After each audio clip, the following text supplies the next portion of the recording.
dear beloved, Boss Mike Cervera.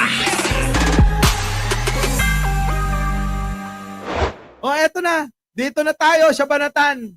Banatan ni Atong Ang, oo, at ng GMA7, ha?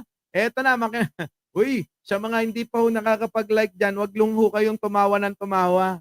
Alam ko, nag-i-enjoy kayo, pero kailangan ko ng like nyo. Ha? Abay, magsa-10,000 na tayo kanina. Wala pa sa 1/4 yung nag-like, parang mukha lang ni Sarah. Oh, eto na, mga kababayan ko, ha? Pakinggan nyo to. Eto na. Nako, matinding banatan. Pasok!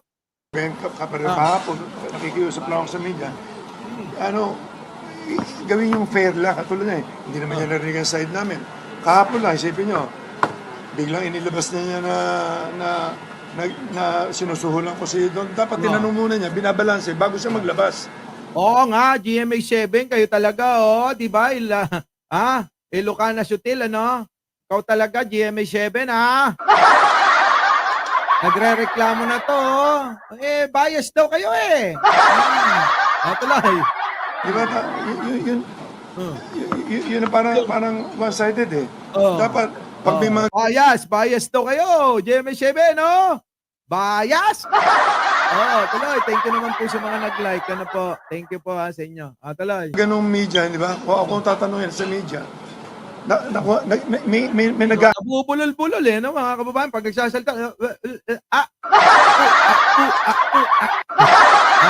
ito na. accused, dapat yung ina-accuse, tatanungin muna bago maglabas, both sides ilabas. Correct. Tama naman. Bago, kailangan tanungin yung magkabilang panig bago maglabas ng inyong pagkakaanalisa.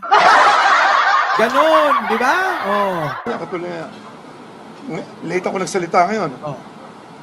I'm sure hindi ako i-cover ng Channel 7 siguro ngayon. Nako! Hindi nyo daw siya i-cover kasi huli na siyang nagsalita. I-cover nyo naman. Ano ba? GMA7! Nananawagan po. Si Idol Atong Ang. Ha? Na sana naman pakinggan nyo yung sinasabi niyan. At syempre yung kanilang side. Hindi lang yung side ng iba. Puro na lang si Dondon lang si Dondon, eh. Ha? Bakit ba si Dondon lang na si Dondon daw ang inyong kino-cover? Bakit hindi daw sila? Baka naman pwede niyong pakinggan. Aloy. Talaga ito simula umpisa, ito mo. Hindi ko alam kung pinopondo, hindi ko alam kung gumawa pa sila ng pelikula.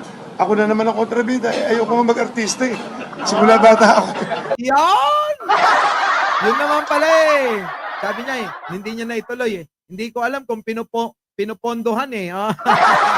Mga kababayan, sabi niya, hindi ko alam kung pinupondohan, eh. Gusto pa nilang, gumawa pa sila ng pelikula, eh. Ako na naman ang kontrabida eka, eh. Walastik. Alin ba ito? Alin ba itong pelikula na ito, tinutukoy nito? Meron na bang pelikula na naging kontrabida? Itong si Atong Ang, mga kababayan?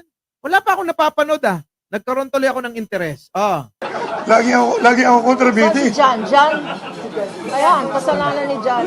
Hindi ako pareho ng Channel 7 na hindi binabalanse lahat. Ako, hindi nyo daw binabalanse, Channel 7. Oo, one-sided daw kayo, biased daw kayo. Ang gusto ko lang, balansehin nyo muna bago kayo maglabas. Ako, Totoo naman, balansin nyo daw muna bago kayo maglabas. Tama rin naman siya. pakinggan nyo lang side ko. Ngayon, i-analyze nyo ngayon doon sa side na sinasabi ni Dondon. Oo nga, pakinggan nyo daw siya at pakinggan nyo rin daw si Dondon at kayo na yun, doon kayo magsabi kung ano yung inyong pagkakaanalisa. Yun ang pinapakiusap ni Atong Ang. Number 1, tingnan nyo pagkatao niya, pagkatao ko, pagkatao namin lahat. Teka muna. Yung pagkatao kasi, maraming yan, di ba? Maraming nakatago, eh. Sa harap ng isang maamong muka. Sabi nga nila, mga kababayan, sa likod niyan, naku, grabing kademonyohan. Sa kasabihan nyo na, hindi ko tinutukoy na si Atong Ang yan. Oo. Ang sinasabi ko, mga kababayan, marami dyan sa harap na ninyo mga kababayan isang maamong muka. Oh, 'di ba? Sa likod mga kababayan, naku, grabe, nuknukan ng kademonyuhan. 'Di ba mga kababayan? Lalayo pa ba kayo riyan? Tuloy. Wala naman kaming history na pumapatay ng tao. Ay, ikaw lang may sabi nun na walang history, kaya lang may mga nagtuturo. 'Di ba? Yun magiging history na yon. 'Di po ba? Kapag ka may nagtuturo na at mayroon nang nagsasabi, malamang sa hindi mo naman mapipigil ang taong bayan kung ano yung kanilang paniniwalaan. 'Di po ba? Basta ako, naghihintay lang naman kung ano yung mga balita at mga sasabihin nyo at nagbibigay ako ng reaksyon para maging patas mga kababayan. Oh. Di ba? Paano mangyayari yan? So, balansehin lang natin. Kasi labas tayo ng labas na para mapanood lang, ilalabas natin, araw-araw nilalabas natin si Dondon, series pa. Oh, Di serious ba? pa. Paano na kami, magsasalita kami, hindi naman ilalabas ng totoo. Ngayon, nandito kayo lahat, kayo na mag-analyze. Nagsisinungaling ba mukha ako? Hindi. Nagsisinungaling. Hindi naman, idol, hindi naman basihan yung mukha. Hindi naman po pwede yung mukha lang ang ihaharap natin sa korte. Resibo ba? Di po ba mga kababayan? Oh, mukha ba ang dadalhin natin sa korte? Oh, kita nyo? Di kapag nagkaso ko, mga kababayan, kahit mali ako, pag tinignan ako ng mukha ng judge, di panalo na ako, ganon? Di naman ganon ang batayan. Oh, tama po ba mga kababayan? Aba, swerte pala yung mga ganitong mukha. Dahil sigurado laging panalo sa korte.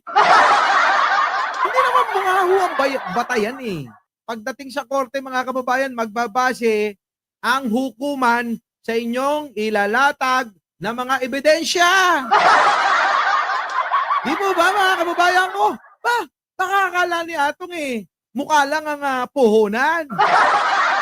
Hindi ho. Ebidensya po ang titignan ng mga hukuman. Sila ang magdetermina kung ikaw ba'y nagsasabi ng totoo o ikaw'y nagsisinungaling. Ano po, mga kababayan? Kaya pagalingan na lang ng abogado. Oo. Di po ba? Ganun yun. Oo.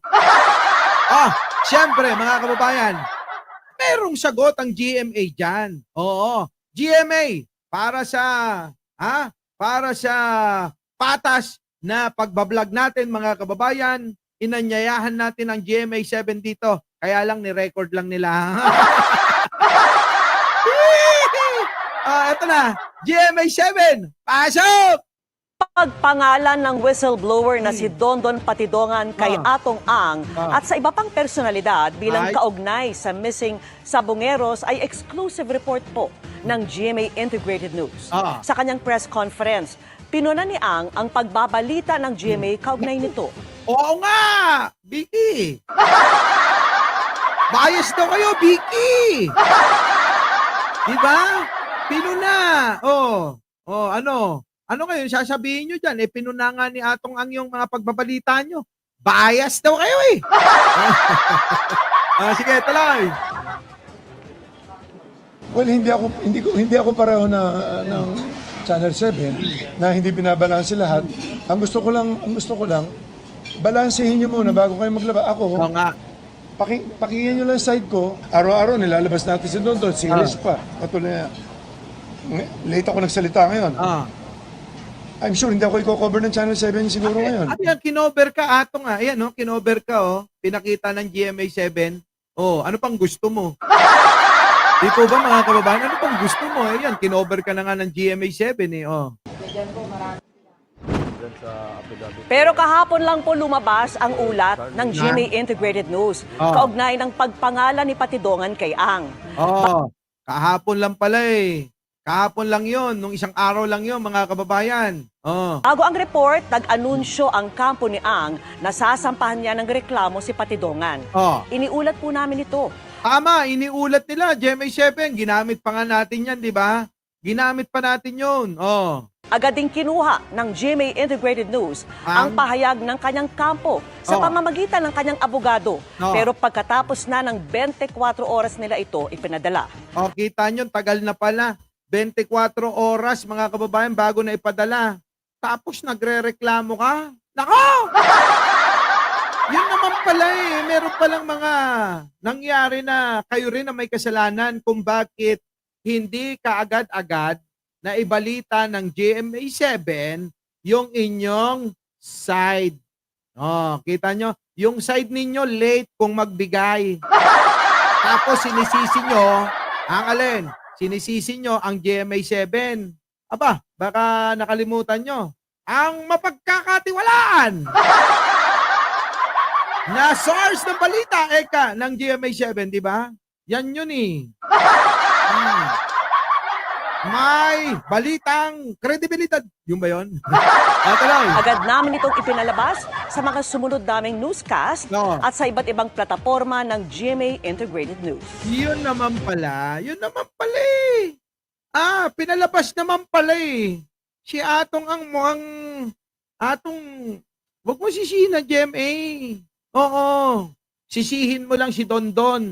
Itong si Dondon yung nagtuturo sa'yo na ikaw daw di umano ang utak sa pagkawala at pagpatay sa napakaraming sabungero. Kulang na lang bumuo ng tupada sa ilalim o sa ibabaw ng Taal Lake yung mga yan. Ano? Pero ninyo, dami, no? Pwede na silang gumawa ng tupada. Lahat, mga makababayan, may daladalang manok. Di ba? Yan yun, mga kababayan. So, eto pa, mga kababayan ko.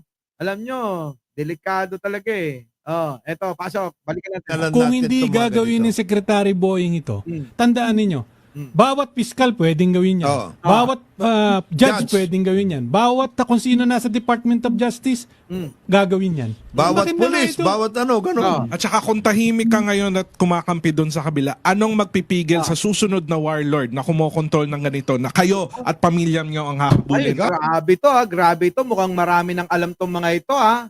Warlord. Grabe. Bigyan ng jacket. Oh, Ganun kasimple. ganun kasimple. Tama po. Ha? Oh, kita nyo mga kababayan, mukhang marami na silang alam. Di ba? Iba mga kababayan ko. Oh, ano pang next? Eto pa mga kababayan. Talaga naman pong kinatatakutan si Atong Ang. Totoo po yan mga kababayan. Kung inyo pong matatandaan, ito pong si asawa ni Dennis Padilla dati. Sino po yon? Ha? Sino po yon mga kababayan ko? Yung asawa dati ni Dennis Padilla na tumakbong konsilor, natalo dyan sa Caloocan. Sino yon? Oo. Marjorie. Yan, Marjorie Barreto. Ito po yan, pakinggan po ninyo. Ang kapanayan po ni Karen Davila rito. Kay Marjorie Barreto. Ito, Ang sinabi mo is natatakot ka for this. Ito, pakinggan ninyo mga kababayan Ito po ay matagal na pong interview dito po kay Marjorie Barreto. Patungkol nga po dito sa hiwalayan ng kanilang pamangkin na sinasabi din di umano na chika bebe ni Atong Ang. Ano po? Na di umano ay inagaw daw ni Gretchen Barreto si Atong Ang sa kanyang pamangkin mismo. Ay, grabe! Matindi mga kababayan ulitin ko lang mga kababayan ko. Di umano, eto po ay nagsabi si Marjorie Barreto at binuko etong si Gretchen Barreto na kapatid niya, ate niya, dito sa agawan ng jowa. Ang tinutukoy po dito ay si Atong Ang mga kababayan. Ito daw po yung pamangkin nila, ang una na naging kanya. Sino? Si Atong Ang. Pero nung sumingit daw itong si Gretchen Barreto, ay talaga naman daw mga kababayan. Bigla-bigla na lang daw iniwan daw di umano yung pamangkin nila. Yon! So, chika minute muna tayo mga kababayan. Pero hindi po yun yung ibabalita ko. Sorry kayo. Dahil yung sasabihin ni Marjorie Barreto dito na sinasabi niya na kinatatakutan. Takot sila kay Atong Ang. Bakit? Yun ang katanungan. In your IG post, ang sinabi mo is natatakot ka for the safety of your children, and I'm quoting this, ang sinabi mo ay my children's life will be put Yes. in danger, Yes. referring to my sister's powerful boyfriend, and I don't mean Tony Boy, and this is a direct quote from your Instagram. Sino ang pinaparatangan mo na powerful boyfriend ng kapatid mo? Si Ayan, sino? Napakinggan ninyo? Sino? Sino yung powerful na yan? Sino? Pasok, sagot. Kapatid mo. si Atong. Allah. Do you have proof? Kita nyo mga kababayan ko, di ba? Ultimo si Marjorie Barreto natatakot kay Atong, mga kababayan. Dahil nga daw powerful. Oo, maitatanggi pa ba yan? Ha? Hindi na kailangang i-memorize yan, mga kababayan. I have not been in good terms with Gretchen for almost 5 years this December. I have never seen them together as boyfriend and girlfriend. Oh. I just take it from its common knowledge. Alam ng maraming tao, nakikita sila kung saan-saan, magkahawak and all. Magkahawak, nakikita daw kayo ni Atong Greta. Magkahawak kamay, tayong dalawa. Magkasuyo buong gabi. Magkayakap, magkatabi. Di ba mga kababayan? Mga talong araw na yan, ano? Yan ho mga kababayan eh. Yan din na sinabi ni Dondon.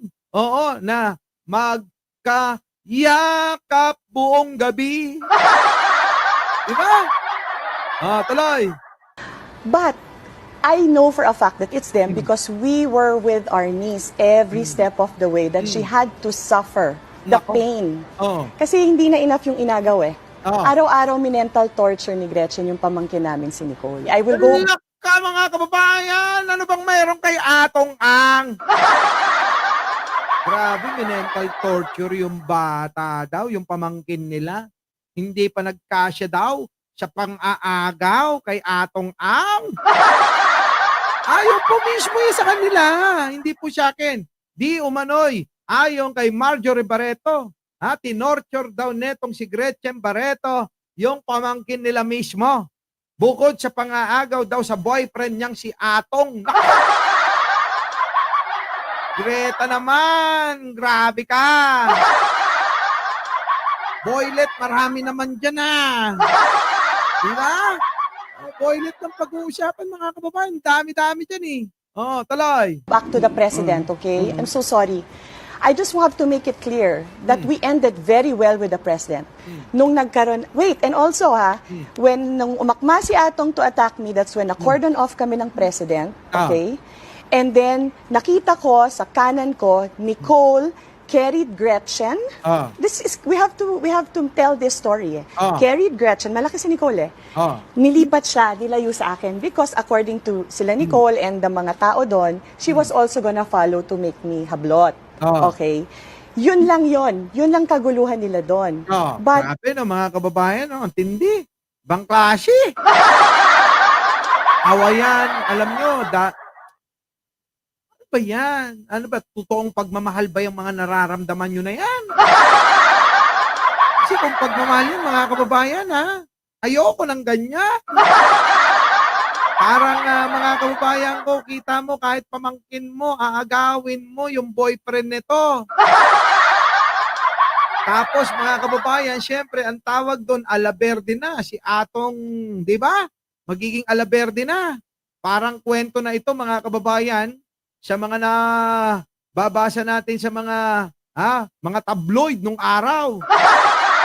Yung Serex ba, mga kababayan, kwentong buhay. Tapos mga kababayan, puro kaatulan ba? Kaelyahan ba, di ba? Puro kaelyahan.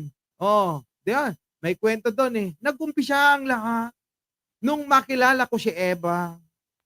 At doon na nga nag-umpisa ang aming saya at masarap na pagsasama.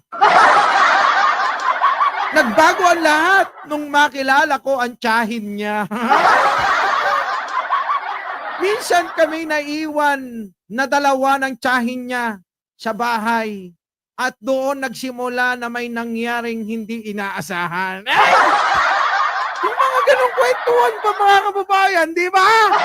Uy, parang ganon. Ibang klase mga kababayan, di ba? Oo. Di ba ang ending mga kababayan, na-realize ko na mas mahal ko pala yung tiyahin niya kaysa sa pamangkin niya. Kaya ang ending, kaming dalawa ay magkasama. Grabe! Diba, no, mga kababayan? Diba, ganyan na ganyan? Sa mga tabloid noon, yung mga remate, tik-tik, abante tonight, may mga ganun eh. Yung may mga, yung may mga palabas doon na ganun. Okay, halos lahat naman ng tabloid may ganyang kwento eh. Anyways, mga kababayan, bago natin to putulin at tayo magpaalam, huwag niyong kalimutan na mag-like, mag-share, at mag-subscribe, mga kababayan. Ano? At syempre, mga kababayan ko, kung kayo'y nag-enjoy sa ating palatuntunang pinamagatang inagaw mo ang jowa ko. Di ba? Mga kababayan, abay, magsipag-like kayo, i-share nyo na po sa inyong mga kumaring inaahas yung mga jowa nyo. At syempre, mga kababayan ko, huwag nyo kalimutang mag-subscribe. Muli, mga kababayan, paalam muna tayo, babalik po tayo mamaya. Oo, ipapahinga lang natin tong boses at utak natin, alam nyo naman. Matanda na rin tayo, oo, kaya kailangan ipahinga rin, ano. Kasi mga kababayan, hindi po basta-basta, yung nagla-live kayo at nagbibigay kayo ng reaksyon, yung kailangan mapasaya kayo, sabay-sabay, nagbibigay kayo ng matalino at maayos na reaksyon sa mga pinapakita nating issue. Ang hirap po niyan, mga kababayan. Pero mga kababayan, ang pinakamahirap talaga, yung mapasaya ko yung mga DDS na tanga. Diba? Yung po talagang pinakamahirap sa akin, yung mapasaya natin yung mga DDS na mga tanga at bobot mangmang. Nahihirapan ako dyan, mga kababayan. Ano? Leonila, Texon, Albo, Pera. Thank you naman po. Umabol pa. So muli, mga kababayan ko, hanggang dito na lang po.